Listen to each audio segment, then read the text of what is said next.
السلام عليكم، ازيكم حبايبي؟ عاملين ايه؟ هنعمل مع بعض النهارده التوست بطريقه سهله وبسيطه جدا، بجد تحفه زي ما انتم شايفين، والطعم خيالي. شايفين قد ايه هو جميل؟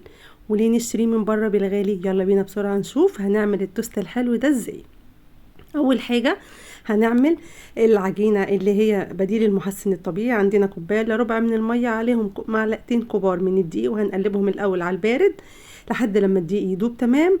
وبعد كده هنفتح عليه النار زي ما انتم شايفين كده. خلاص انا ولعت عليه النار على نار هاديه، هفضل بقى اقلب فيه كويس جدا جدا لحد ما يتشكل معايا عجينه زي ما هتشوفوا معايا في الفيديو كده. انا سايبه لكم الفيديو، معلش هو طويل شويه، بس انا سايباه بكل التكات بتاعته. شايفين بدات تتشكل معايا ازاي بالشكل ده، وافضل اقلب ما اسيبش ايدي عشان ما تكلكعش معايا. تمام، كل ما بقلب فيه كل ما بيديني نتيجه حلوه جدا. شايفين اهو، طبعا هو لسه سايل شويه، لسه لازم يتكون معايا عجينه كده. تمام جدا، هسيبه بقى يبرد ويلا بينا نشوف هنعمل ايه بعد كده. هنعمل معانا الاختبار للخميره. هنحط معلقتين كبار من الخميره و4 معالق كبار من السكر، عليهم كوبايه الا ربع من الميه الدافيه، وعليهم كمان نص كوبايه من اللبن. انا حطيت الميه على اللبن وقلبت الكلام ده كله على بعض. هركنه بقى لحد ما الخميره تتفاعل، وهجهز المكونات الجافه. عندي كيلو الا ربع من الدقيق، هنا مستخدمه دقيق قوي عشان يعمل معايا عرق. احط عليه ربع معلقه من الملح، واختياري معلقه اللبن بودر، مفيش اي مشكله تقدري تستغني عنه. هقلب الكلام ده حلو جدا الاول، وبعد كده هنزل بالمحسن بتاعي وهنزل بالخميره وهبدا اعجن. ومعايا على جنب نص كوبايه من الميه، ممكن استخدمها ممكن ما استخدمهاش كلها. انا بالنسبه لي في الدقيق بتاعي انا استخدمت نص كوبايه ميه دافيه تاني. طبعا العجينه هنا عندي هتلاقيها ملزقه شويه، مفيش اي مشكله. انا عجننا، هشيل بقى الكف وهحط الخافق بتاع العجن. هبدا بعد كده هنزل بمعلقه كبيره من الزبده بدرجه حراره المطبخ، وهسيب لك المقادير في صندوق الوصف.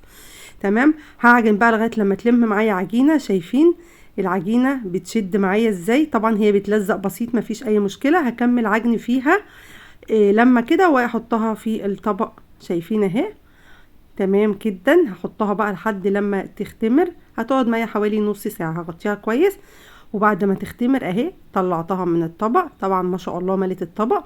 هبدا بالراحه كده افردها باي فراده، مفيش اي مشكله.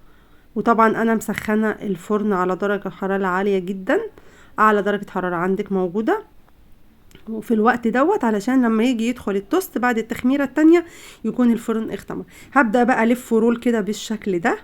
شايفين بالراحه كده هلف رول واقفل. وطبعا انا مجهزه قالب التوست بتاعي، لو ما عندكيش قالب تقدري تستخدمي قالب الانجليش كيك، مفيش اي مشكله. علبه سمنه كبيره مفيش اي مشكله. بالشكل ده هقفل من تحت كده. طبعا انا سرعت الفيديو شويه علشان ما طولوش عليكم اكتر من كده. دهنا بقى القالب بتاعي زبده، وهبدا ادخل فيه التوست بتاعي واظبط شكله بالطريقه دي. تمام كده.